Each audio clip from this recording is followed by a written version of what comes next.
Hey, how's it going, everyone? This has been the #1 requested video through the comments and through the messages over the last 6 months. And with the release of the HO Scale display case shadow box review, with all locomotives being shifted around and being used for shooting, I decided it would be a good time to film a locomotive roster update for the channel. So this will include all of the in-service and semi-in-service locomotives I have around the layout. This video will not include any of the brass locomotives I own, as they are all currently packed away. I do not want to risk any damage to unpacking them and repacking them back up just for the video. This video will also not include any of the project locomotives I have, because most of them are completely disassembled and currently do not have any near future plans for reassembly or finishing the projects. To make this a little bit easier, I have broken it down into a few different categories. The first of these is the 4-axle EMD and 4-axle GE locomotives, and then of course we do have the 6-axle EMD and the 6-axle GE locomotives, which covers 99% of the locomotives. But the last category, other, is for all the leftovers that do not have a place in those first four categories. Starting off with the EMD powered 4-axle locomotives, we do have the Bnsf 3825, which is an Athena Genesis GP7U. It's DC only and in the Athena Genesis Prime for Grime scheme. So you can see we do have a little bit of fading on the yellow Santa Fe, but we do have brightly colored yellow patches on like the AC units and the horn and other parts of the locomotive. I was kind of disappointed when I received this locomotive just because it did come with several broken pieces and parts. It's currently on the workbench to be added DCC and sound, but it needs a few repairs done as well, just how I got it from the factory. Moving on, we do have two Proto2k Gp30s painted in the Denver, Rio Grande, and Western, number 3020 and 3028. These are DC only. I did pick these up at a local train show with the intention of repainting these into a Bnsf new image when Bnsf was repainting a bunch of their Gp30s into that new Heritage 3 paint scheme, but the Rio Grande and Western paint scheme has really grown on me, so I believe I'm going to keep these in these paint schemes. And at some point, they both will receive DCC and sound, as well as other upgrades like LEDs and such. The next few locomotives all came from the same local hobby shop where they were having a co-assignment sale, and so most of these locomotives were purchased without boxes. So first up, we do have the Emdx 115, and it is the MP15AC in the Athena Genesis. It's a DC only, and it is in their GM demonstrator scheme. Over to the right, we do have the SP2720, also an MP15AC Athena Genesis. This one is a little bit nicer. It does have a lot of upgrades. It does have AC units and antennas installed, as well as a rotary beacon. It does have a little bit too much upgrades, as you can kind of see all the glue spots and all the glue markings and kind of the mismatch of paint on the details. It's a little bit faded, but overall it's a really nice locomotive. Moving down to the middle, we do have the NS1733, or the River Street Rambler. It is an SW1500 made by Athena, ready to roll. It's DC only with not any upgrades or anything else done to it. No box. And it's kind of the unofficial museum mover of the layout. And overall, a really nice piece. Moving over to the right, we do have the Union Railroad number 6. Another SW1500 Athena, ready to roll. DC only, no upgrades, no box. Pretty similar to the River Street Rambler. And the last one in this group is the ATSF 146, which is a GP60M from Fox Valley Models, DC only, no box, no upgrades. This is my only locomotive that I have from Fox Valley Models in HO scale. And while it is a really nice locomotive with good details, I feel that the paint scheme on the Maersk color blue is really off compared to the other Maersk locomotives I have. And overall, it's kind of a disappointment, but at some point it will receive full upgrades as well, as I really like the scheme and the locomotive. This other group of 4-axle EMD powered locomotives, most of them are from the same local hobby shop co-assignment sale, so some of them do not have boxes as well, and the majority are DC only. So starting in the front, we do have the Fort Worth and Western 2008, which is a GP50. It's Athena, ready to roll, DC only. There's a few number of upgrades on it and a few details that are painted by the previous owner, and some of them look pretty good, but a little bit on the touchy side, so we do have to go around and fix those at some point. Moving over to the other side, we do have the GATX, and this is the 2616. It's the GP38-2 made by Atlas Trainman. It's DC only, no upgrades, no box, and at some point it'll probably get a DCC upgrade in the future. Moving over to the side, we do have the Bnsf 2079 GP38-2 Athena Genesis. It does have a DCC decoder that I installed in it.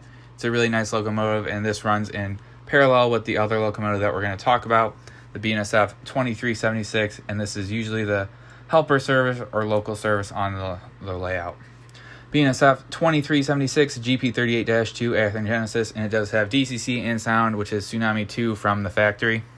Moving over to the top of the screen, we do have two Chicago Beltline Railroad locomotives, the 490 and the 495. Both of these are Gp38-2s made by Atlas Trainman.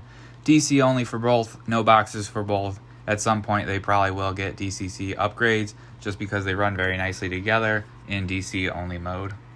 In the middle, the orange locomotive, we do have the Indiana Harbor Belt Locomotive 4012 GP40-2 Atlas Trainman.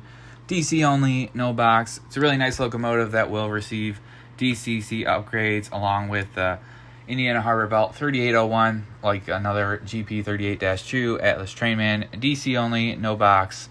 The 3801 unit does have a 100th anniversary special sticker above the door number on the side of the cab of the locomotive.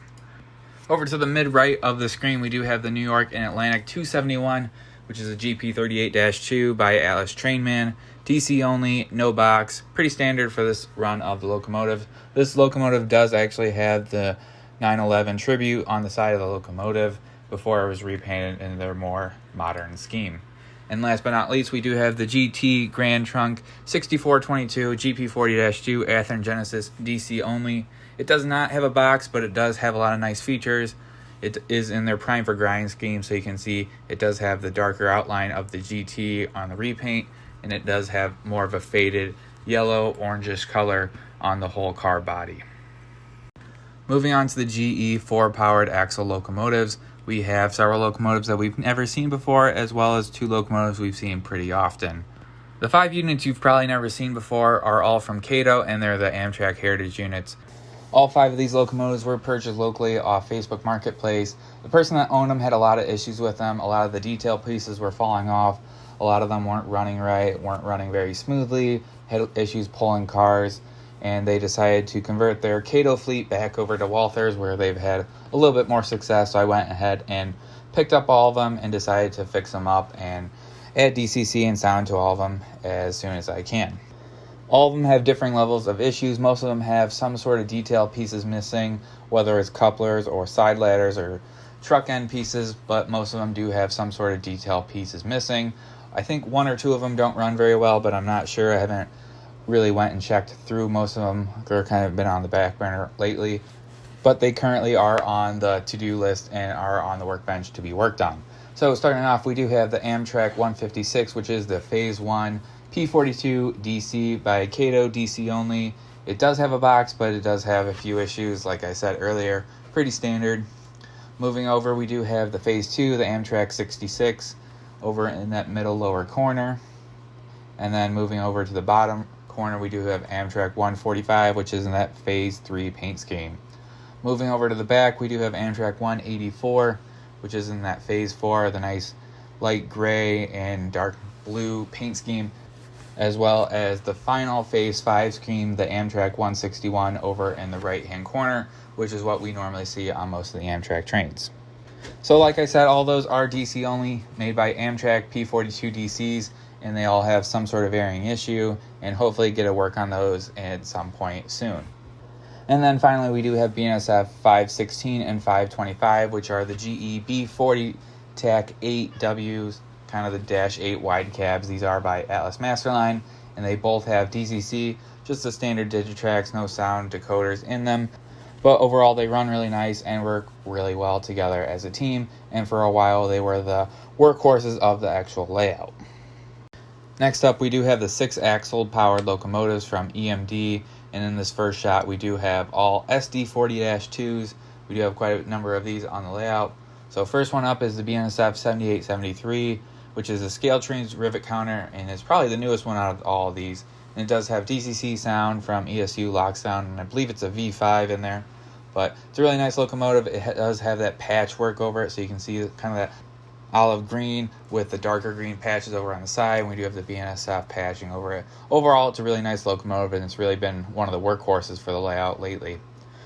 Moving over, we do have NS 3329, which is one of my favorite paint schemes, SD40-2 by Athena ready to roll. It's DC only, and it was in that consignment sale, so it doesn't have a box, but I spent a long time looking for it, and it is one of my favorite locomotives. Moving over to the left, we do have the Bnsf 6752, which is from Cato, and it does have DCC or sound. It's a little bit crude in the details, but it's a really nice working locomotive, and it really does a good job. Up to the top left, we do have UP3593 in that Desert Storm paint scheme from Athena Ready to Roll. I just picked this one up not too long ago, and it does have DCC sound and that Economy decoder powering the sound unit. Right behind it is UP3300 and SD40-2 from Athena Ready to Roll, DC only. This was in that consignment sale, so it does not have a box, and it's an older model, so it doesn't really have a lot of the details. So the previous owner applied a lot of those details, and it turned out a little bit crude. So at some point, I'm going to have to either sell this locomotive or kind of redo it, just because Athena Ready to Roll has come out with a newer version of this, and it looks just a lot better than the attempt of this one. But overall, it's a strong runner, and I can't really knock it for a trying. So moving on, we do have Santa Fe 5038 from Bachmann, and this does have DCC and sound. I don't run this one very often just because it is a Bachmann, and it does have some issues with pulling power, as well as being the decoder a little bit funky and sometimes troublesome to use. So it mostly just sits on display, and overall it looks pretty good, but it just does have some issues, along with the CN locomotive behind it, which is CN6126. Like I said, SD40-2, Bachmann, and DCC sound, but I just don't run it very often. Moving over to the side, we do have IC6138 in the back, which is an SD40-2 from Athena Ready to Roll. And it's one of the recent releases, so it's pretty nice. It's got a lot of the details, like the firecracker antenna, but it is DC only, with the intentions of adding DCC later and doing more upgrades on it, but at some point it will get fixed up. Moving over in front of it, we do have IC3000, which is an Athena blue box locomotive. I believe it's the only blue box locomotive that I have currently out. So it's DC only, and it was from the consignment sale, so the previous owner did quite a bit of work to it. They did a lot of details that I don't think are correct, but I haven't gone through and looked at the actual prototype photos. But overall, it's a little bit crude and a little bit, it could use some work, is a polite way of saying it, but at some point I'm going to probably sell it and just convert over to the more modern Athena Ready to Roll models, just because they look so nice coming out of the box.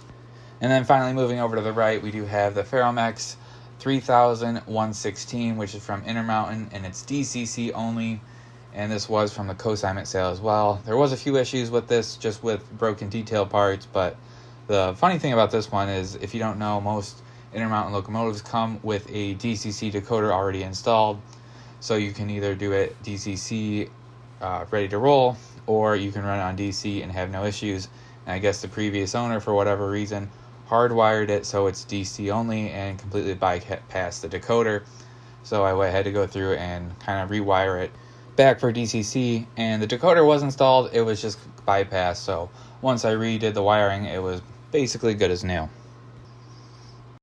Continuing on, we do have more EMD powered 6-axle locomotives, and starting off on the bottom, we do have my personal favorite locomotive, which is the Bnsf 9647 and SD70 Mac by Athena Genesis. This is in their older box, the yellow box, and it's DC only, but it is the infamous vomit bonnet. I was going to do the full upgrades, lights, DCC, sound, and installs, and kind of fully super detail this locomotive before Athena made the announcement that they were going to re-release this, and they do have an upgraded SD70 Mac tooling that would be better than what the older yellow box could ever support. Behind it is the Bnsf 9804, which is another SD70 Mac. It's an Athena Genesis, DC only, and this is probably the closest to a project locomotive I have. There are several things I have to do to it, including fan upgrades and handrails and all that jazz. This is kind of in the experimental locomotive for a lot of the lighting features and other upgrades I do to different locomotives. So it does have all the step lights and walkway lights and a bunch of other differently done lights on this locomotive. I think it's got like 15 or 16 LEDs, and it's been all replaced with LEDs instead of the Athena incandescent bulbs. So it just needs a little bit of work, but overall it's been kind of the pride and joy and kind of the experimental locomotive for getting back into the hobby. Moving on, we do have NS911 over to the left, which is that SD60E in the bright red from Athena Genesis. DC only, as I was planning on installing ESU lock zone into it and just haven't gotten around to it. To the left of it is the Bnsf 9376 and SD70 Ace Athena Genesis, and it does have DCC and sound. And this is one of the first locomotives I picked up getting back into the hobby, so it's definitely been a workhorse throughout kind of the model railroading career for me. Moving over to that back left, we do have the Cotton Belt 9389, which is an SD45T2, which is from Athena Ready to Roll. It's DC only and was in that consignment sale, so there's no upgrades to this one, but there is no box as well. And then over to the behind it, we do have the Denver Rio Grande Western 5329. It's an SD45, Athena Ready to Roll, DC only, no box, and no upgrades to ruin it. And then behind that one, we do have SP 9088, which is an SD45, Athena Ready to Roll, DC only, and no box. But it does have those elephant ears, which are very nicely done, and I really like it about that unit. Over to that middle track, we do have UP 1943. It's an SD70 ACE from Athena Genesis, and it does have DCC and sound using that Tsunami 2 decoder. To the track left of it, we do have UP 1982, which is an SD70 Ace as well from Athena Genesis. It does have DCC and sound, which is just the normal Tsunami sound. I did buy this locomotive as a project locomotive, so it does have a few details missing, like that front plow, and a few other details on the other side of the locomotive, so it is kind of a project locomotive, but for just sitting in a display case, it looks overall pretty well. We do have UP 4141 behind that, which is an SD70 Ace from Athena Genesis, and it is in the newer run, so it does have DCC and sound using that Tsunami 2 decoder. And then behind that, we do have NS 1066, which is in the New York Central Heritage NS paint scheme, SD70 ACE, and this one is from MTH, and it does have DCC and sound using that Proto Sound 3, and at some point I was going to replace it, but the MTH Proto Sound usually works pretty well for me, so I was just going to keep it as is. And overall, it's a really nice locomotive. I actually prefer this SD70 ACE from MTH over the Athena Genesis ones. And then finally, we do have the UP Katy unit, the 1988 SD70 Ace, Athena Genesis, DCC and sound over on the final track. Swapping over to the other brand, we do have several of the 6-axle GE power locomotives. And the first one that we do have is this GE AC 4400. And this one is in the Ferrosur paint scheme, which is in the X-Ferrosol paint scheme as well. This locomotive was going to get a bunch of upgrades because I found a really cool prototype photo where it's basically covered in turbo exhaust that made the entire locomotive black, as well as having a bunch of cool upgrades to the locomotive and overall just having a really cool paint scheme, but I just haven't gotten around to doing that yet. Over on that middle track, we do have Bnsf 4562, which is a GE C44-9W, and it is in the scale trains rivet counter line, as is the rest of the locomotive seen here. And it does have DCC sound and the Loc 5 V5 decoder. Over to the right, we do have Bnsf 4347, basically the same thing, but in that Heritage 2 paint scheme. And then behind those two, we do have Bnsf 4313, like I said, another -9 scale trains rivet counter with the Loc Sound V5. And then finally, we do have the Santa Fe 699 -9 scale trains rivet counter with the DCC sound Loc Sound V5. We do have several examples of the Tier 3 Gevos. First one is that ES44AC down in front with the lime green and the blue. This was produced by MTH and does have the DCC sound with the Proto Sound 3. And this one does feature the charging lights, which are the green flashing LEDs on the bottom of the side skirts. Moving over to the right, we do have UP 7400, which is the GE ES44AC from Intermountain. It's DC only, and it is a custom paint scheme with the Susan G. Komen Breast Cancer Awareness locomotive. This was purchased as kind of a project locomotive. The person that was selling it said the decals look really bad and they couldn't get it to run. I didn't think the decals looked that bad, and I didn't have any issues with running it, so I've just kept it as is. And it looks pretty good on the shelf, so I haven't decided to repaint it or do anything else with it. Moving over to the right, we do have Bnsf 7786, which is GE ES44DC by Athena Genesis, and it does have DCC and sound using Tsunami 1, I believe, and it's a pretty standard run-of-the-mill ES44.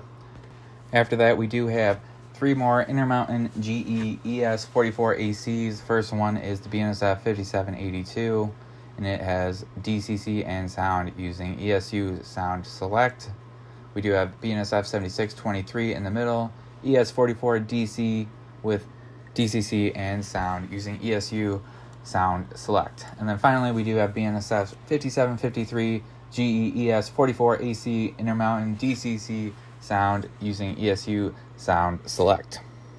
In the middle we do have a fantasy paint scheme, which is a CB&Q 1908, which is from Intermountain. It's an ES44 AC and it's DCC only, and it was in their fantasy scheme produced by Intermountain. Over behind it we do have finally the CSX 5234, an ES44 DC from Athena Genesis, and it does have DCC and sound. And this one is pretty unique because it does have that primer where they were just painted in the primer scheme.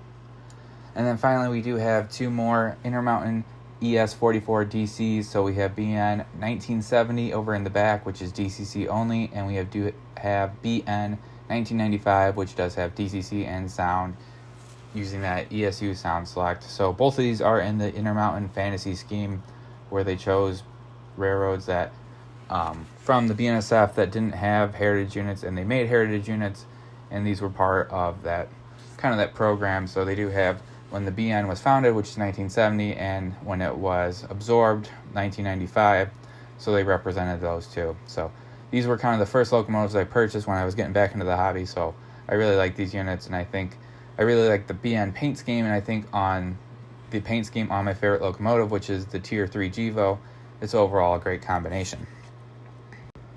And finally, we do have the Tier 4 Gevos. So all of these are from scale trains, and they're all rivet counters, or they are from Intermountain when they produced them. So first off, we do have the GE 2015, the ET44 AC from Scale Train's rivet counter line, and it does have DCC and sound. And I believe it's the ESU Loc Sound V4.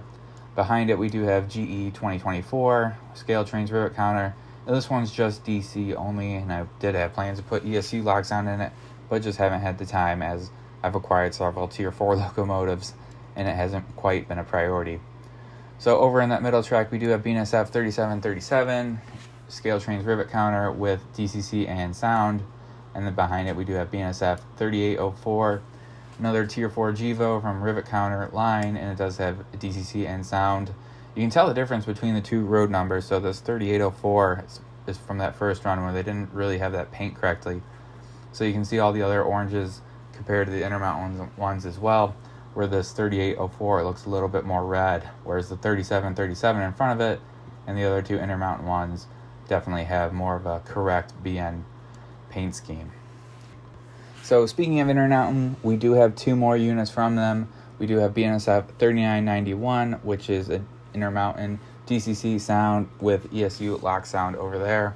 And then behind it, we do have Bnsf 3944 from Intermountain as well, both with sound and DCC. I really like these ones from Intermountain compared to the Scale Trains ones, especially in that first run. I thought Intermountain really knocked it out of the park, where Scale Trains had some shortcomings. Some of the details, like the really small springs, overall just really did it for me, and I really wish Intermountain went ahead and produced a second run, because I thought they did a really nice job. So over to the right, we do have the Tnmr 2027, which is the Navajo mining one. I really like this paint scheme, and I really need to get the other one, because they only have two locomotives in that ET44 Tier 4 Gevo paint scheme, and this one was produced by Scale Trains, and it does have sound. And then behind it, we do have the NS 3644, another Tier 4 Gevo from Intermountain, and this one does have sound. And then behind it, we do have the Scale Trains, kind of the other one, and then it does have ESU Loc Sound as well. And then in the middle, we do have UP 2571, and this is kind of their first run, and it's just DCC only. I believe I just installed a 21 pin decoder that I had lying around. And then finally, we do have UP 2734, and it does have DCC and sound. I really like this one because it does have that lighter gray walkways, and you can see it compared to the other UP Tier 4 Gevo, where both of them kind of have a little bit different paint schemes, but that 2734 just looks way better compared to the older runs, and I think Scale Trains did a really nice job on that. And last but not least, in terms of the other category, we just have one locomotive. When I produced it, I thought we'd had more, but I just could only find the one that really fell in this category, and we do have the UP 4014, which is an Alco 4884 steam engine. and this one was produced by Broadway Limited, and it is in their excursion run, and it does have DCC and sound and smoke and all the bells and whistles, and it's a really nice locomotive, and I really like it. I definitely think it was worth the really expensive cost, but it just doesn't run very well on my layout. It doesn't like to navigate those curves, and the BLI decoder is not the greatest, and I've had some issues with that. But overall, it's a really nice locomotive, and it does really well sitting in the display case. So that's all that really matters at the end of the day. Alright, so that basically covers it. Hopefully you guys got to see quite a few things that you guys normally don't get to see. Most of the locomotives just really end up sitting in the display case, and I don't get the opportunities to run a lot of them as much as I should have. And because a lot of them are DC only, and I use primarily a DCC only layout, most of them don't get to run and stretch out their legs as often as they should. So this offers a pretty good chance to show you guys what I actually have in my collection and what I am, hopefully going to work on in the future and some future projects to kind of see and look out for. Tell me what you guys think about this video. If you guys want to see more videos that aren't just reviews and aren't just layout updates, I really enjoy watching these videos, especially on other channels. I really like seeing what other people have and what other people's projects are, and I thought this was a great idea, especially with the timing of the display case review and just moving around the actual locomotives. So then everything just kind of really worked out well, even though this was actually a ton of work for putting together something that it should be pretty simple. So tell me what you guys think about the video, what you guys want to see next, and what you guys want to really see from the channel overall. So comment, rate, subscribe, and we will see you next time. Thanks for watching.